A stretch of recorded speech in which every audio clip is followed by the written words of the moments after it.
Muli kayo po ay nakasubaybay sa Ang Binagong Buhay. Kumusta naman po kayo, Pastor? Kin, Ate Rose? Yes, magandang umaga at ito ay February 14 pa rin. February 14. February pa rin. At yes, pasaganain natin yung pagmamahalan sa ating pamilya, sa ating mga anak, sa ating kapitbahay, sa ating kaibigan. Patuloy tayong maging inspirasyon sa lahat ng ating pakikipag-ugnayan sa lahat ng mga tao sa ating paligid. Punong-puno talaga ng pag-ibig si Pastor. At ngayon matatapos ng February, ang buwan ng mga puso. Papunta tayo sa March, Women's Month. Siguro sakto Wow. tong episode natin ngayon, no? At yung guest natin para sa episode na to. So, Ate Rose, in transit ka pa. Yes, oo. Okay ka lang ba Talagang dyan? naglalakbay ito. Nakamute siya, oo. Nakamit Si ka, Ate Rose ay nakamute. Okay, si Ate Rose po ay Ayun. nakamute. Po? Ate Rose, okay ka lang Ah, dyan? si Cassie parang malamig pang panahon yata, dahil mayroon pang konting cold yata. Yeah, Oo, medyo pero kasi ngayon ng Weather flu natin. pass eh. Uso talaga ngayon ng season. flu eh. Oo, kaya magpabakuna po tayo sa mga Yes. Pastor. Uminom ng maraming tubig, uminom ng maraming Ayan, tubig. dyan si Yan, Ate Rose. napapakinggan na natin si Ate Rose. Ate Rose. Ayan po, magandang umaga po sa ating lahat at ngayong umaga po maulang pagbati sa inyo dahil umuulan po dito sa Mindoro. At ngayong araw po ay naihatid ng ating government sa pamagitan po ng OPAPRO ang pag-ibig sa lahat ng mga nagbagong buhay at ngayon po ay may aktibidad po kami para po sa amnesty orientation at dito po sa Calapad. Kami po ay lubos na nagpapasalamat dahil muli kaming nagkita-kita yung mga dating magkakasama at ngayon ay sama-sama pong para lahat yung mga hindi nakapaghabol para sa pag-apply ng amnesty ay ngayon pong araw ilulunsad po dito sa Mindoro. At Pastor and Sir Kin, ngayon po ay pwede na po ba natin pakilala yung ating makisig at napakagandang magbabahagi ng kanyang testimony at kanyang buhay kung paano siya binago Opo, Ate Rose. sa tulong ng government. Pwede na Sige po po, ba Ate natin Rose. pakilala si Alia? At tulong po ng ating mga kapatid at sa tulong po ng ating gobyerno, kilala po natin ang ating bagong bisita na napakaganda at napakabait na bata na dati rin po siyang isang naligaw ng landas na minsay na linlang din naging bahagi ng armadong grupo dulot ng kanyang kabataan at yun po Okay, Aliyah na kung saan ay ngayon makakapiling po natin at maririnig natin ang kanyang testimony. Good morning, Ning. Good morning, Aliyah. Ayan, ito po si Miss Alia Encela po. Magandang umaga po sa ating lahat, sa mga host at sa mga tagapakinig at manonood po ng live ngayon. Muted ka, Aliyah. Yes. Welcome, Aliyah, Welcome, Aliyah, sa Hello ang Yes, yan. Napapakinggan ka namin. Welcome sa Hello ating po. Welcome sa ating segment, Aliyah, ang binagong buhay. Opo. Go ahead, Aliyah. Ayun, okay po. Magandang umaga po sa lahat. Yan. Ayun. Yes. Sa So- mga nanonood po at sa mga tagapakinig ng live ngayon, magandang umaga po. Oh, good morning din. Good morning, Aliyah. Napakaganda. Kamusta din. ka? Ano ba? Yeah. Parang binagong buhay talaga ang kanya napagdaanan.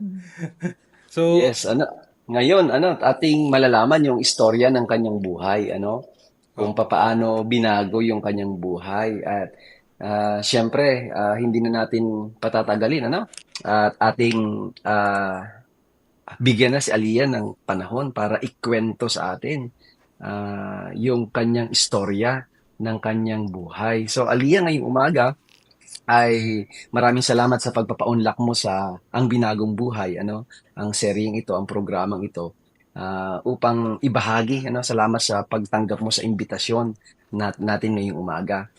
Pwede mo bang ikwento sa amin yung detalye ng iyong buhay, yung bago ka napasama sa armadong grupo, at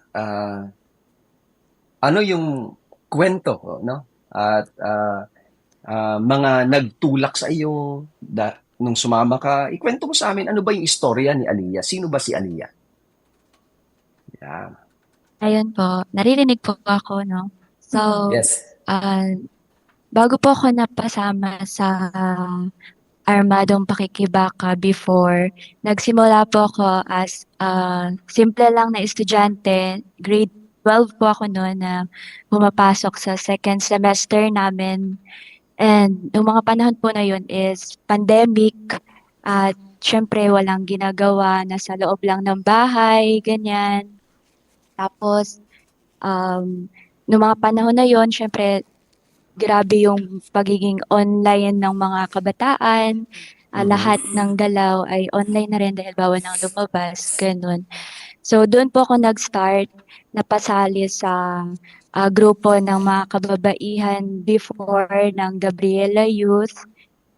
Na-recruit po ako ng mga panahon na yon dahil sa online, dahil nagkakaroon sila ng mga online recruitment. Doon po ako nag-start as a women's advocate, ganyan, na nag-take po ako ng mga educational discussions, ganyan, tungkol sa mga issue ng mga kababaihan before.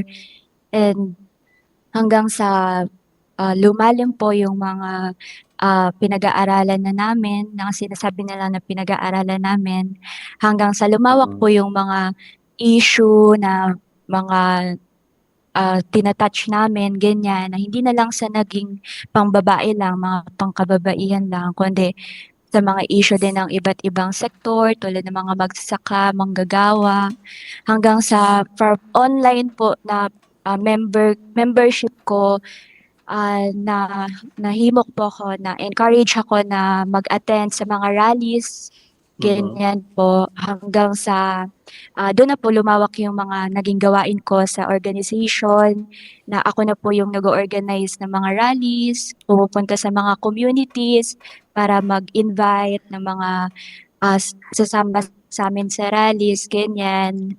Yan po. Aliyah, matanong lang kita, no? Yung pakikisangkot mo, very active ka sa community, ano? Sa community work, as you have said. Apo. Ano yung nakita mo nagtulak sa iyo? Yung nagpaalab ng galit, nagpaalab ng, galit sa iyong puso upang lumaban sa gobyerno at pumasok sa sa armadong pakikipagbaka.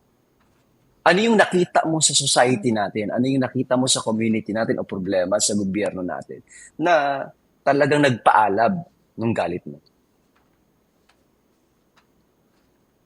So, dahil nga po nung mga panahon na yon is very active ako sa organization, tapos agitated ako kasi yun yung yun yung gustong mangyari before, na imumulat ka sa mga iba't ibang issue ng lipunan, tulad ng nung mga panahon po kasi na yun, pandemic, syempre maraming nagugutom sa atin, sa mga kababayan natin.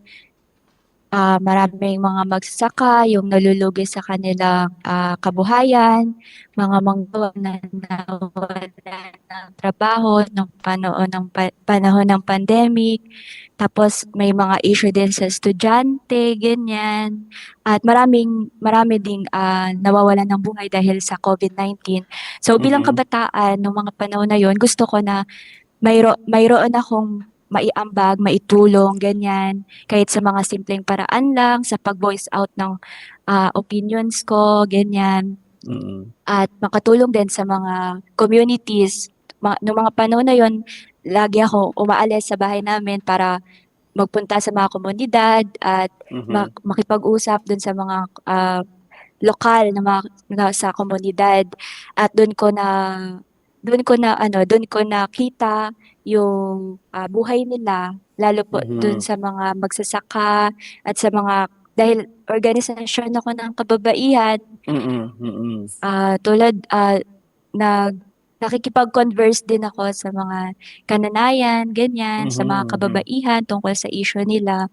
Tapos doon po, doon sa pagiging agitated ko dahil sa korupsyon, sa sinasabi na kapalpakan ng gobyerno ng mga panahon na Mm. yon dahil sa maraming issue na lumalaganap. Doon po ako Mm. nag-alab kasi doon po na ano um, yung mind ko Mm. na baka hindi na lang ito yung pagrarally yung Mm. sagot para mapakinggan tayo ng gobyerno, ganyan. Tapos Mm. doon na po unti-unti na na-introduce ako sa idea ng armed struggle. Okay. Okay. Alam nyo, Kin and Cassie, Opo. Ate Rose, these are legit concerns na nakikita ng ating mga kabataan.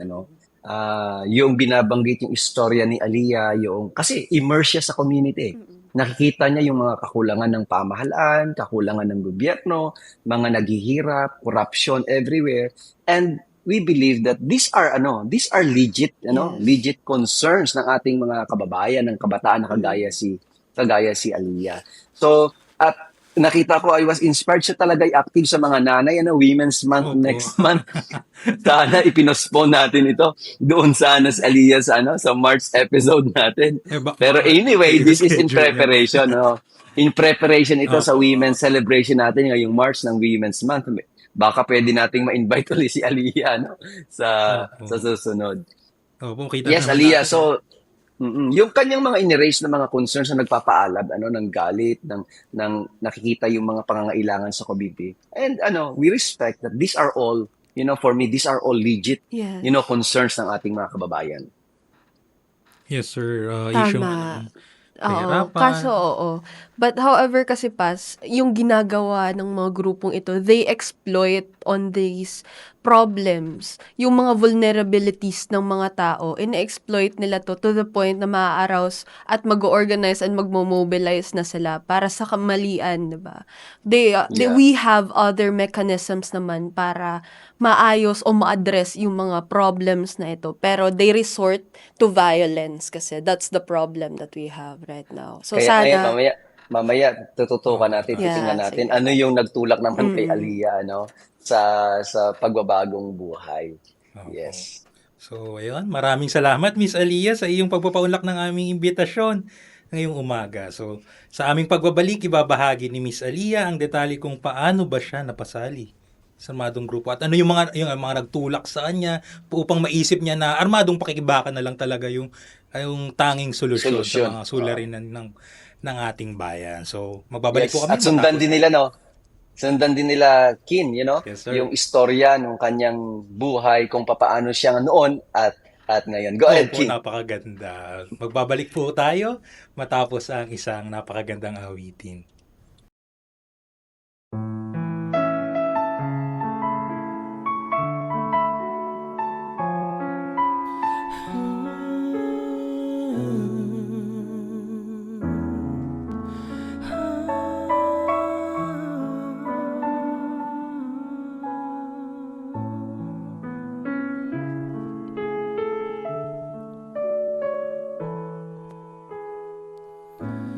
Narito ako, Panginoon, nag-iisa't nalulumbay. Hindi batid ang aking gagawin, ako'y gulo ang isipan. Ang bukas ay di ko alam, di rin alam ang gagawin ngayon. Ang kailangan ko'y kaagapay sa paglimot ng kahapon, maging madilim man ang gabi, ay darating din ang umaga. Huwag mag-alala, magtiwala sa Kanya. Kung ano man ang gumugulo sa isip mo,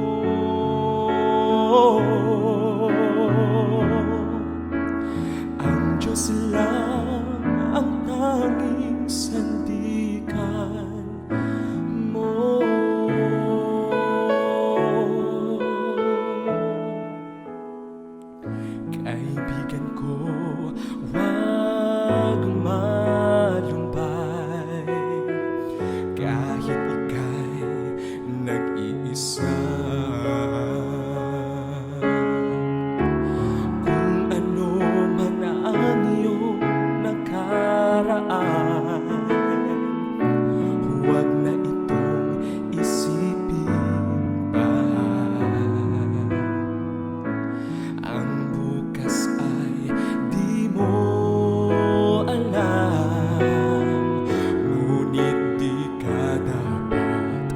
mangamba. Hindi kanya pababayaan. Ialay ang lahat sa kanya. Maging madilim man ang gabi, ay darating din ang umaga. Huwag mag-alala, magtiwala sa kanya. Kung ano man ang kumugulo sa isip mo,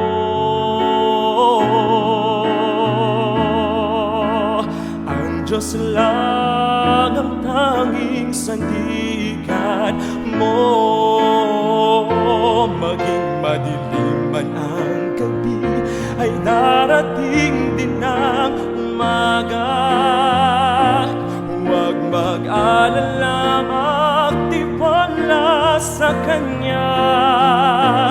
Kung ano man ang kumugulo sa isip mo,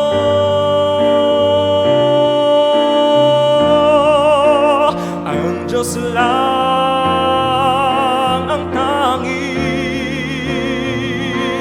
ang Diyos lang ang tanging,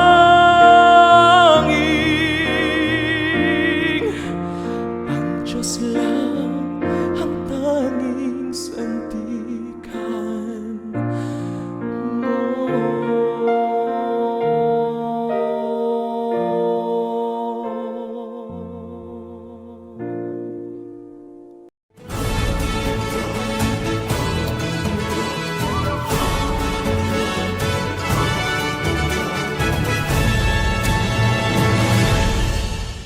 Kayo po ay patuloy na nakasubaybay sa Ang Binagong Buhay. Muli kasama po namin si Miss Aliyah. Ngayon naman, Miss Aliyah, maari mo bang ikwento kung paano ka tuluyang na-recruit sa armadong grupo at ilang taon ka ba noon? Okay po,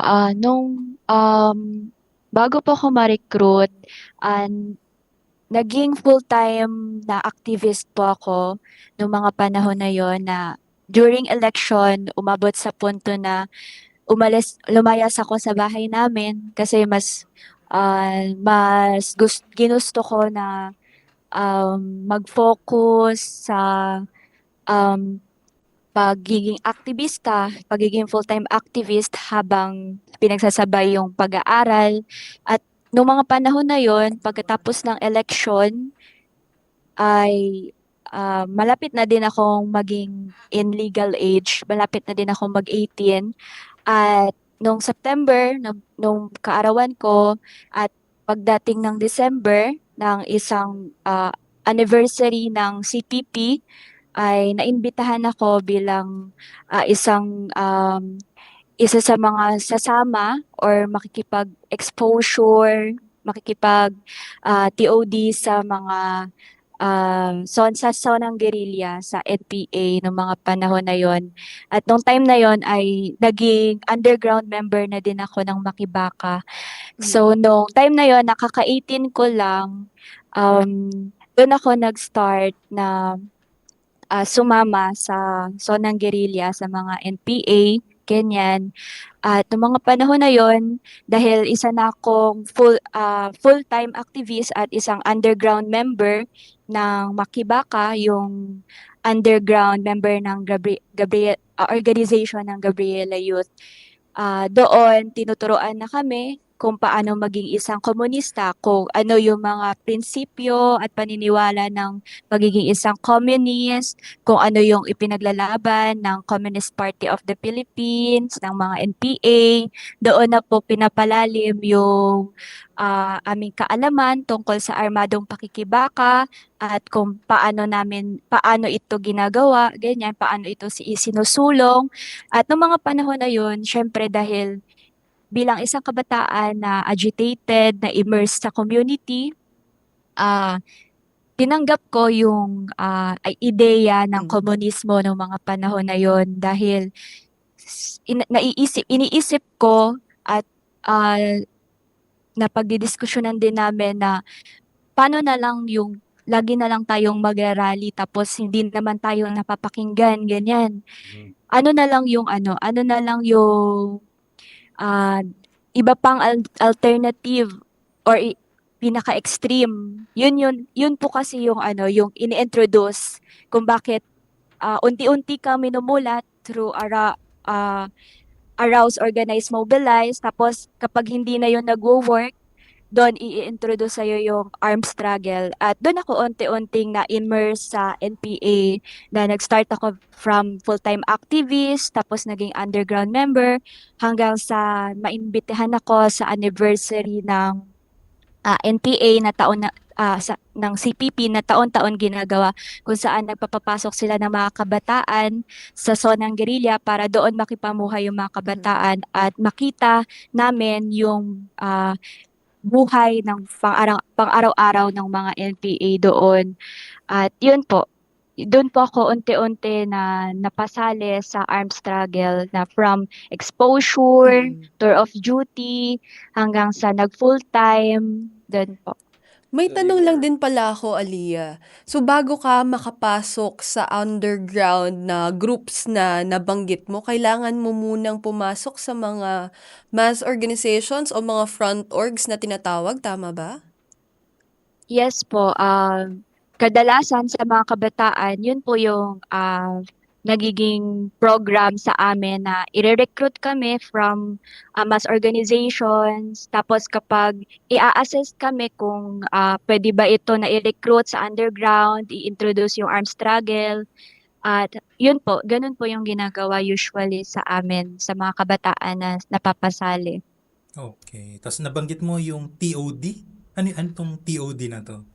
Yung tour of duty po is para po yun sa mga kabataan na member ng underground na tulad po sa nangyari kay before dun sa mga kabataan na nare-recover or nare-rescue sa mga operations ng military na taga-ibang bansa or taga-lungsod, nag-aaral sa universidad, tapos makikita tulad sa isla ng Mindoro na pagkatapos ng engkwentro ay matatagpuan. Yun po yung mga tinatawag na nag-tour of duty ng mga kabataan na member sila ng underground organization tulad ng Makibaka or ng Kabataang Makabayan. Yun po yung mga usual na organization ng NPA. Tapos, doon po, ina-immerse kami sa mga pulang mandirigma, sa mga armed na mga members, ganyan. Tapos, kung ano-ano yung araw-araw nilang ginagawa,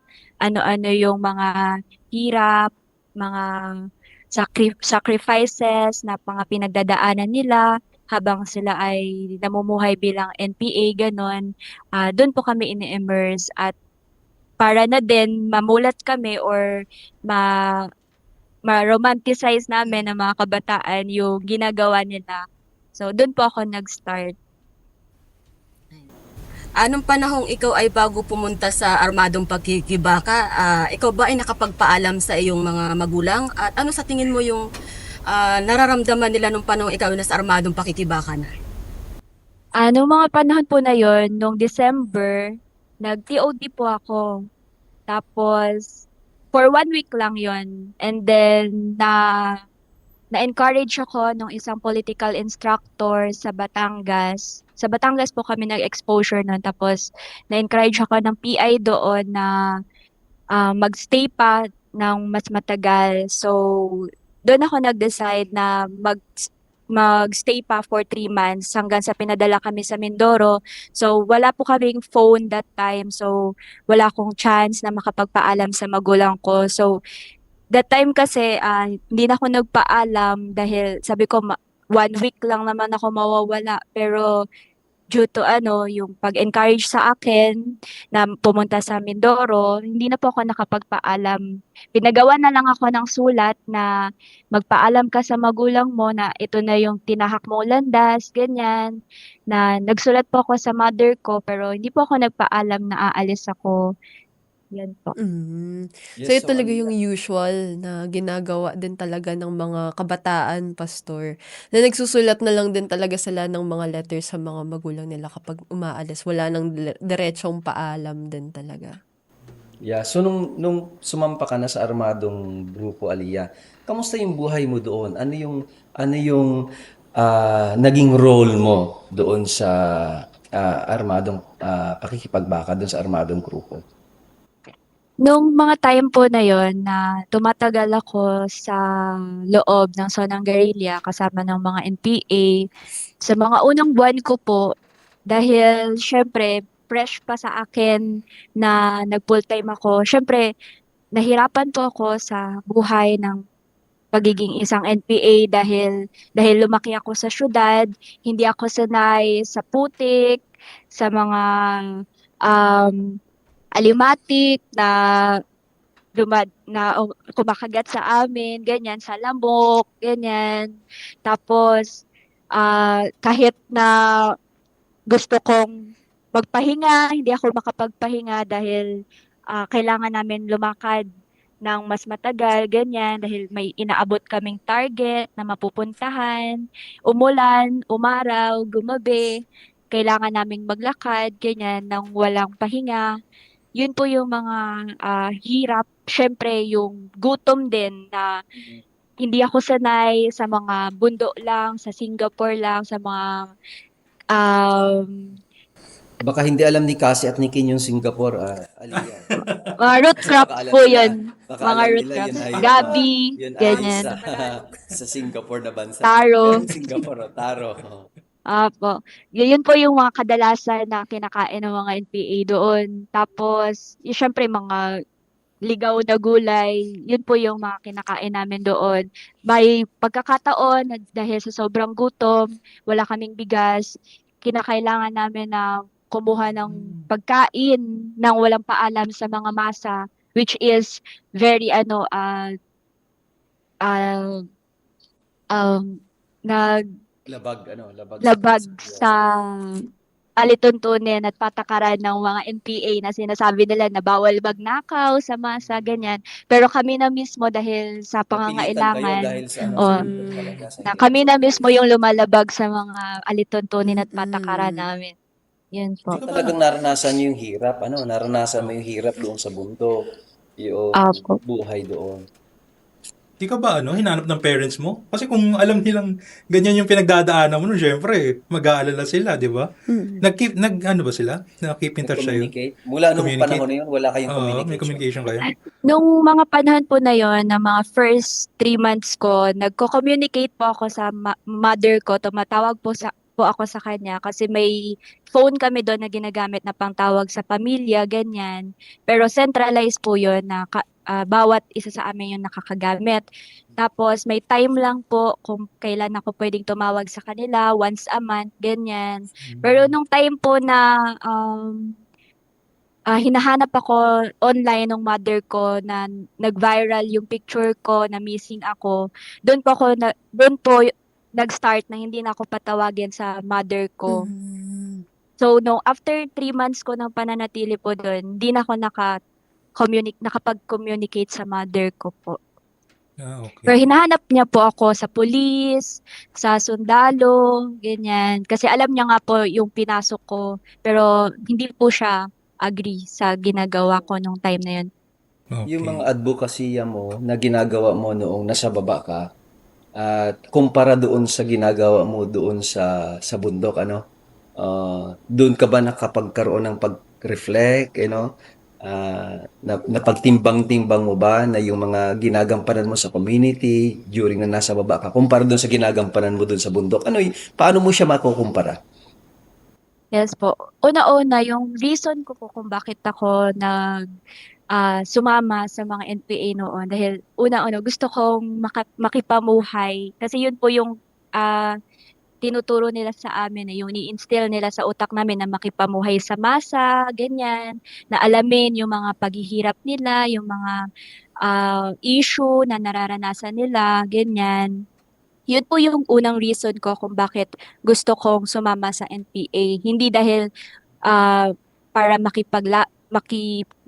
makipag-inkwentro, makipagyera, ganyan, humawak ng armas, kundi para makipag-integrate sa mga IP communities doon sa Mindoro. Yun po yung unang reason ko. Pero that time, nung nandoon ako during sa pananatili ko, hindi po kami nakikipag-usap sa mga lokal Ah, doon, sa mga IPs kasi kailangan namin magtago, kailangan namin na manatili sa kampo namin kasi may mga militar sa paligid, ganyan. So, dahil hinahabol kami ng militar, wala kaming chance para pamuhay sa masa na sinasabi nila na makapag-serve sa kanila, na maturuan sila ng mga basic literacy, ganyan. Kasi yun yung nasa idea ko, yun yung nasa mind ko nung mga panahon na yun, na yun yung gagawin namin, na tuturuan mm. namin sila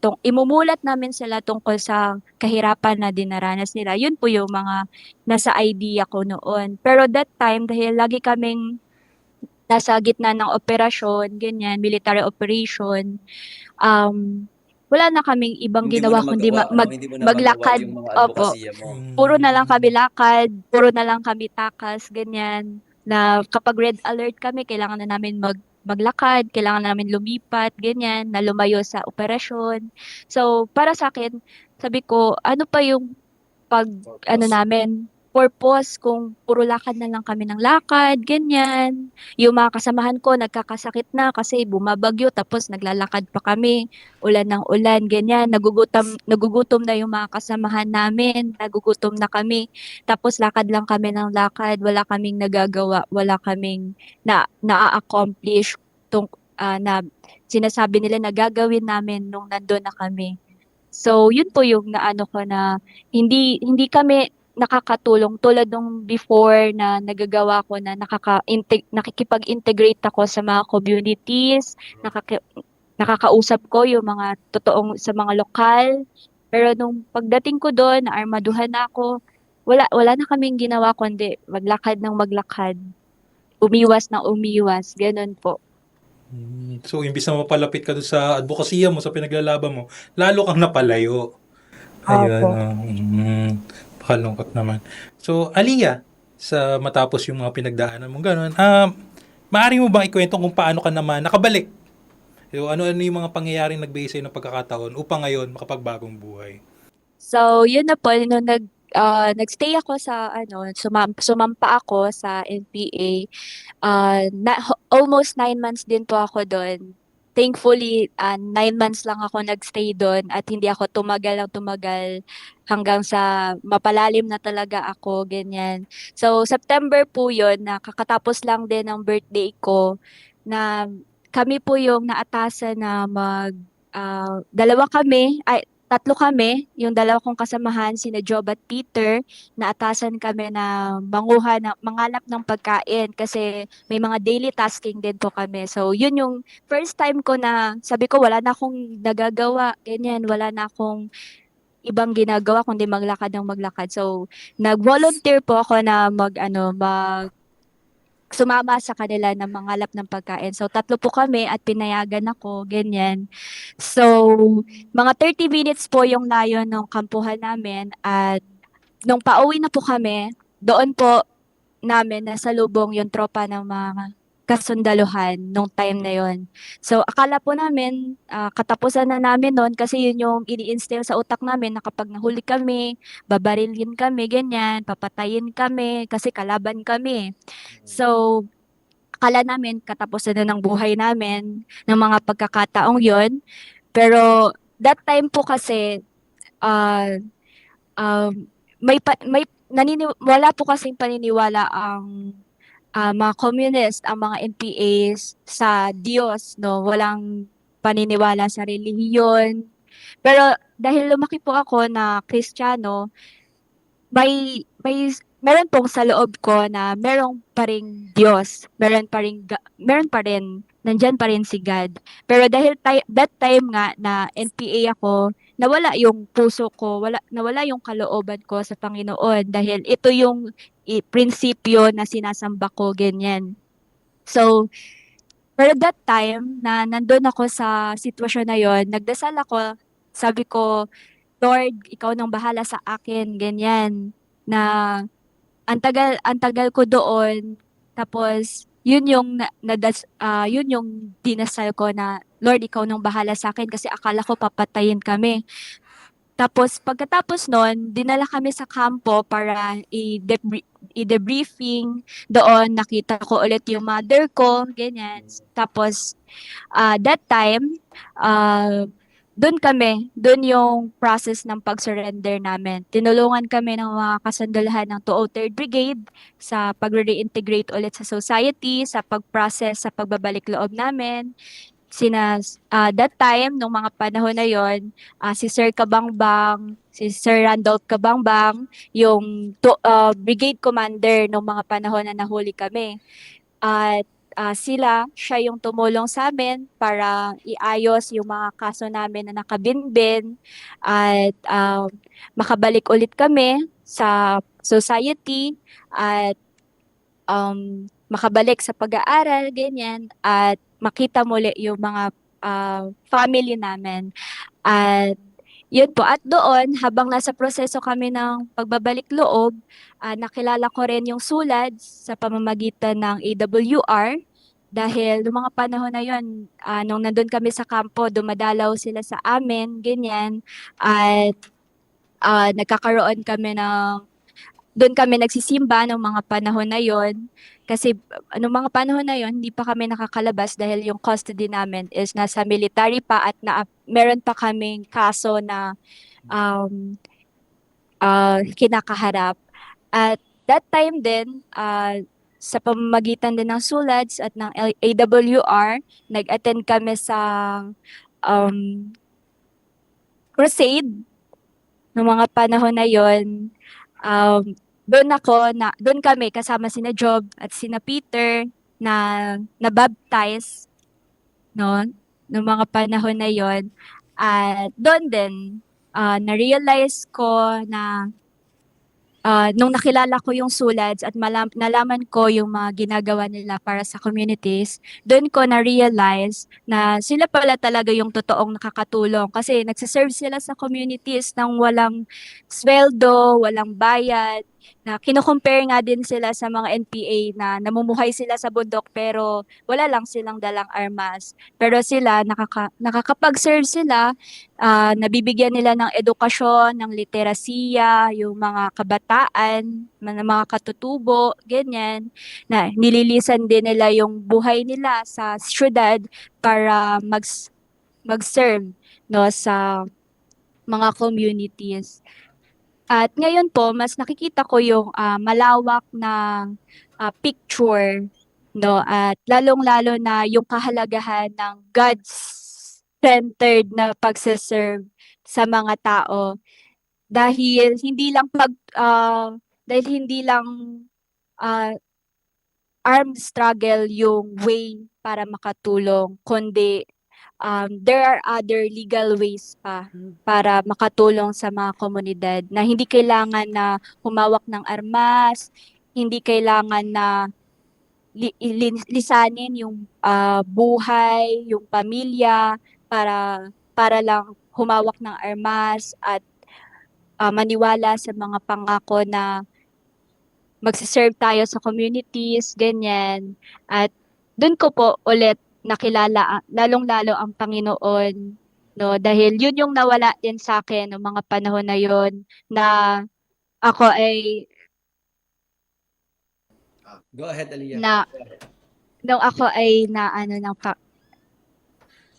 So sino na Ay, ba si sorry. sino na ba si Aliyah ngayon, Mm-mm. Talagang ang haba ng kwento niya, napakarami pang mga detalye. sorry Gusto po nating mapakinggan. Okay lang, Talagang oo. gustong-gusto namin. Napakaganda Kulang nga talaga ng siguro iyong sa kwento. amin. Yeah. Ah, Sino na ba si Aliyah ngayon? So, Yeah. ako po ngayon, dati po before gusto kong mag-abogasya at maging hanggang ngayon gusto ko pa rin. Pero dahil sa mga naging karanasan ko, mas naisip ko na kung saan po ako mas direct na makakatulong at makakabalik ulit sa communities na hindi ko malapitan noon dahil armado ako. No? Kaya sa tulong ng AWR din po at ng SULADS, nakabalik din po ako sa pag-aaral at nag-take ako ng nursing. At yun din po yung ipinagpapasalamat ko na that time na nahuli kami is sa time ni Sir Randolph Kabangbang at ng asawa niya kasi marami pong former rebels talaga yung natulungan, ganyan. Nung time na din na yon, yung kasagsagan na yon nung time namin is maraming mga former rebels ang nagbalik loob sa gobyerno na dati yung mga naiwan namin sa taas is unti-unti na naming nakikita ulit at nakakasama sa pagbabalik loob. Kaya doon po ako masaya ngayon at nagagalak. So, nasasabi ko po talaga na napakabuti ng Panginoon sa akin dahil I was really saved by His grace po at nararamdaman ko talaga na mahal niya ako na tayong makasalanan dahil naiisip ko dati na sobrang laking kasalanan nung nagawa ko pero may makakatanggap pa ba kaya sa akin or makakapag-start pa kaya ulit ako sa buhay ko, may pag-asa pa ba? Pero narito ako ngayon at nag-aaral ulit, nagsisimula ulit na mamuhay ng payapa at malayo sa gulo at kasama yung pamilya ko. So, yun po. Napakaganda ng kwento ni Aliyah talaga, no? So, dininig talaga yung panalangin ni Aliyah, no, na nung mahuli sila, imbis na yung kinikintal sa isip nila na papatayin sila, kung ano gagawin sa kanila, ay hindi, kabutihan yung nakuha niya. At ngayon, nakapagsimula ulit siya, at pati yung mga kanyang mga kasamang nahuli noon. So, ayun, sana'y marami pong nakakapakinig sa istorang ito na Aliyah sa kanyang pagbabahagi ng itong ikalawang pagkakataon na naibigay sa kanya para sa tahimik na buhay. At sana'y marinig din po tayo ng ating mga kapatid nating rebelde at mahikayat sila na sumuko. Kaya muli, nais naming ipaalala ang deadline ng amnesty application. Ayan nga si Ate Rose, pinapaalala po niya para sa lahat. So para po sa mga miyembro ng MILF, MNLF, RPMP, RPA at ABB, ito po ay sa March 4, 2026. So ayun, available tayo ng amnesty program. At para naman po sa miyembro ng CPP, NPA, NDF, ito po ay sa March 13, 2026. So, kasi parang ang daming nagko-comment sa ating social media. Marami sa ating mga taga-subaybay ang naantig ang damdamin sa kwento ni Aliyah ngayon. Basahin ko lang, kapatid, yung ibang mga comments dito. Sabi ni Mary Grace Acosta Olpindo, sabi niya, happy watching, good morning everyone. Bel Lahada, sabi niya, amen and good morning. Ito medyo mahaba-haba kay Miss Denden. Ayan. Kay Bel Lahada, sabi niya, totoo ho yan. Before nag-stayed ako sa Puerto Galera, Oriental Mindoro, mahirap din talaga ang lifestyle or safety ng mga tao. Kasi di mo alam, ang iyong kausap ay NPA na pala. Ang babata pa nila ay yung... Yan, medyo putol. Pero yan, basahin natin, hanapin natin yan. And meron din kay Miss Denden Natividad, sabi niya, good morning po mga kapatid, nagagalak ako ng todo dahil sa pagbabalik loob ng mga kapatiran natin na nabudol ng komunistang kilusan. In fact po, wala naman patutunguhan yung pinaglalaban nilang ideolohiyang yan. Tiyak na wala pong mananalo sa digmaan na nagaganap sa pagitan ng AFP at kilusang komunista na yan. Mga civilians po ang kawawa na nadadamay sa mga encounters natin at marami nang namatay sa kanila. Wala pong nananalo dyan dahil ang buong bansa ang matatalo ang walang saysay na digmaan natin. Maraming salamat mga kapatid at nabuksan ang kaisipan nyo, mga kapatid, na magbalik loob sa ating pamahalaan. May share din siya na nakasulat sa Biblia. I forgot where it is written in the Bible. Nang sabi ay dapat lahat ng mamamayan ay sumunod sa pamahalaan dahil walang pamahalaan ang hindi tinatag ng Diyos. Dahil kasalanan ang lumalaban sa gobyerno, watching here at Northern Luzon Command, Camp Melchor F. de la Cruz, 5th Infantry Division, Philippine Army. Yan. Ang home church niya daw ay sa Tayog Adventist Church sa Pangasinan. At maraming salamat po.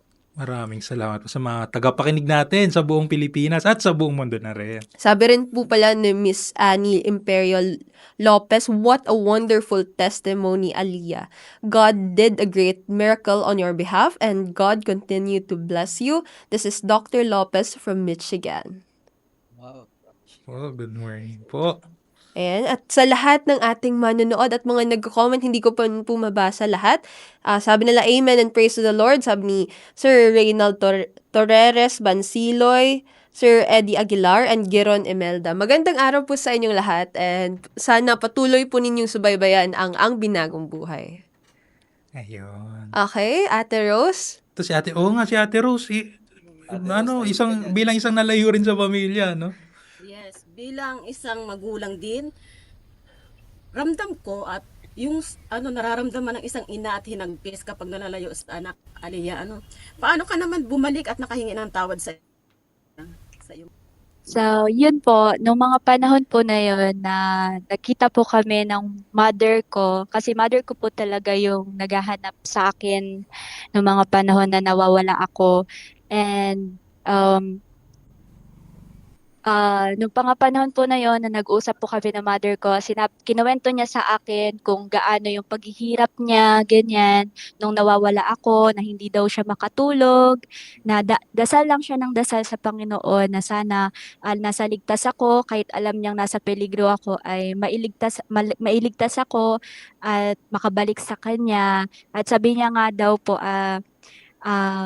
dininig ng Panginoon yung panalangin niya dahil hindi niya inaasahan na sa araw na yon, sa pagkakataon na yon ay makakabalik ako sa kanya nung tinawagan siya ni Sir Kabangbang na nandun ako sa custody nila sa 203rd Brigade. Agad-agad daw siyang pumunta kahit may trabaho siya, ganyan. At doon po kami nakapag-usap ng mother ko ng masinsinan, ganyan, na susuportahan niya ako sa pagbabalik loob ko, na masaya siya na nandito na ako sa piling niya, ganyan, nakasama ko na siya, na hindi na mahalaga daw kung gaano kalaki yung naging kasalanan ko, yung pagsuway ko sa kanya. Ang pinakamahalaga daw po is yung makapiling niya ako ulit. Which is, yun po yung na-realize ko na grabe yung sacrifices ng parents ko, lalo ng mother ko sa akin, dahil from the very start, siya po talaga yung sumusuporta sa akin, at siya din po yung hanggang ngayon na tumanggap sa akin, na kahit wala nang ibang naniniwala sa akin, siya po yung unang-una naniniwala sa akin ng mga panahon na yon. Yes. So ngayon, Aliyah, sabi mo nag-nursing ka. After ba ng nursing, ano bang plano mo? Anong panukala mo? Magdodoktor ka ba? O patuloy kang mag-abogasya? Ano ang Um, iyong iniisip ngayon? Pagkatapos ko po mag-nursing, mag-take po ako ng board, yung plano ko, tapos mag-serve po ako sa SULADS dahil tulad nga po, sabi ko, Oo. nagdasal ako sa Panginoon, sabi ko, Lord, matapos lang tong kaso namin, makabalik ulit ako sa pag-aaral, ganyan. Babalik ulit ako sa pagsaserve sa communities. Yun po Wow. yung sabi ko. Ipagpapatuloy mo yung Opo, pakikipagbaka, ha? yung So, naiwan ko po yes. na wala lang Opo. dalang armas, ganun po. Wow. Napakagaling. Napakaganda. So, lalo kang ngayong napalapit sa iyong ipinaglalaban, Aliyah. So talagang totoo, no, na yung mga advokasya, hindi naman natin talaga, kagaya ng sa ating pag-umpisa kanina, mga legit yung mga concerns ng ating mga kababayan. At nakita natin sa buhay ni Aliyah na pwede palang ipagpatuloy yung pakikipagbaka, Ate Rose, ano? Yung pakikipagbaka, sasali tayo sa kilusan ni Ate Rose, Opo. KKK, ano? King. Kapayapaan, Kapayapaan, kabuhayan kaligtasan. at kaligtasan, na tayo patuloy makikipagbaka, kakalampagin natin ang gobyerno, ang pamahalaan, at tutulungan natin para ma-deliver ang mga services na kailangan ng ating mamamayan. At si Aliyah, isang patotoo na ipagpapatuloy ang pakikipagbaka at pagsisilbi sa ating pamayanan, sa ating bayan, sa ating Panginoon, at magiging ahensya ng kapayapaan at pagbabago sa ating lipunan. So napakaganda ng mga direksyon. Po, maraming salamat, Aliyah, sa iyong pagtanggap ng aming imbitasyon ngayong umaga. So, meron ka bang mensahe para sa ating mga manonood? Lalo na sa mga kabataan na tulad mo, maigting yung pagmamahal sa bayan at gustong makatulong. So, una-una, syempre, ang mensahe ko sa mga kabataan na nakikinig ngayon ay ipagpatuloy yung pag-aaral dahil yan yung pinaka-importante, no? Dahil hangga't may oportunidad at may pagkakataon na makapag-aral is mag-aral tayo dahil sabi nga before, hanggang ngayon ay pag-asa, kabataan ng pag-asa ng bayan at syempre pangalawa is yung pagsunod sa magulang dahil yun yung pinaka-importante dahil akala ko noon sabi ko tama yung ginagawa ko makatarungan naman yung ginagawa ko yun yung pangangatwiran ko kaya sumusuway ako sa magulang ko na sabi ko magsiserve naman ako sa communities pero ayaw ng parents ko kasi alam nila na mali yung ginagawa ko so sumunod sa ating mga parents ay Yes. lastly, ang pinaka-importante is wag na wag tayong lalayo sa Panginoon, sa relasyon natin sa Panginoon dahil isa din sa dahilan kung bakit napunta ako sa ganong landas is because nawala yung relationship ko sa Panginoon Mm. na nahimok ako sa mga gantong gawain dahil hindi hindi hindi ko sinenter yung buhay ko sa Panginoon at yun yung gusto kong bawiin ngayon na ngayon na nandito na ako, nakakapagsimula na ako, is i-foster, i-nurture yung relationship ko sa Panginoon ulit. At yun po. Ayan, napakaganda nung 3 points ni Aliyah para sa mga manonood natin ngayon. Mag-aral kayo ng mabuti, honor your father and mother, and at the same time, huwag kalimutan ang Panginoon sa lahat ng ginagawa ninyo. So, ayan, Yes. Pas.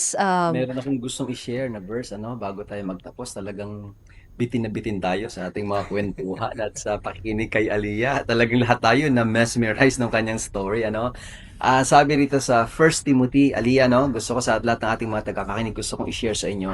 Ito'y sulat ni Apostol Pablo at payo niya sa isang kabataan na si Timoteo. Sabi niya rito? 1 Timothy 4 verse 12, sabi rito, let no man despise the youth, but be thou an example of the believers in word, in conversation, in charity, in spirit, in faith, and in purity. Sabi sa Tagalog, huwag humaki ng sino man ang iyong kabataan, kundi ikaw ay maging uliran.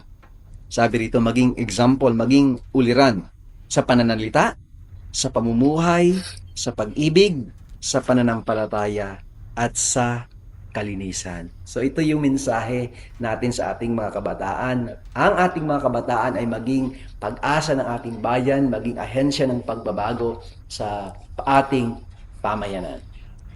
Ayan. Isang makabuluhang paglalahad ng kapatid nating si Aliyah ang napakinggan nating ngayong umaga, mga kapatid. Isang reminder din talaga to para sa ating lahat na huwag kalimutan ng Panginoon in everything that we do, and at the same time, you must honor your father and mother, and at the same time, meron tayong gobyerno na tutulong sa ating pagbabago. Kaya sa mga kapatid natin na nasa RPP, ABA, partner, maaari mo bang i-remind ang ating mga kapatid na nasa mga grupong ito sa kanilang program? So, yun po, ang deadline ulit para sa ating amnesty application ay sa March 4, 2026 para sa mga miyembro ng CPP, NPA, NDF at para naman po sa mga miyembro ng para sa mga miyembro ng MIL, ng CPP, NPA, NDF ito po ay sa March 13. Sa miyembro ng MILF, MNLF, RPMP, RPA at ABB, ito po ay sa March 4, 2026. So, that's our episode for today. Maraming salamat, Aliyah. At shoutout lang po kay Ma'am Venet kay DG Venet ng Philippine Information Agency. Hello po. Good morning po, ma'am. At salute sa AFP, sa Opo. talagang sa pag-alaga sa mga nagbabalik loob sa ating Opo. gobyerno. Inaalagaan at Shoutout po sa inyo dyan sa AFP. Yes, salute sa ating mga kasundaluhan. So mga kababayan, muli po natapos po tayo sa ating pong programa at patuloy niyo po kaming sundan tuwing Martes, alas 9 hanggang alas 10 ng umaga para po sa paglilingkod na ito. Muli po ako po si Pastor Robert Lulay para sa Diyos. Para Para sa sa bayan. bayan.